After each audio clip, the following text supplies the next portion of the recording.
In this video, I'm going to show you how to create a drop-down list in Microsoft Excel so users can choose an item from a list instead of typing their own values. Start by opening your workbook and on a second sheet, type the items you want to appear in the drop-down list. If you don't want others to see this list, you can hide the second sheet by right-clicking the Sheet tab and selecting Hide. Next, go back to the first sheet and select the cell where you want the drop-down list to appear. Open the Data tab and in the Data Tools group, click Data Validation. In the dialog box that appears, change the Allow option to List.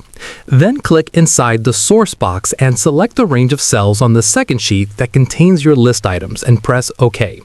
The selected cell will now display a drop-down arrow, allowing users to pick from the predefined options. You can copy the drop-down list to other cells by copying and pasting the original cell. You can also type the list items directly into the source box instead of referencing a range, although this method makes the entries case-sensitive and may show an error if the typed value doesn't exactly match the list.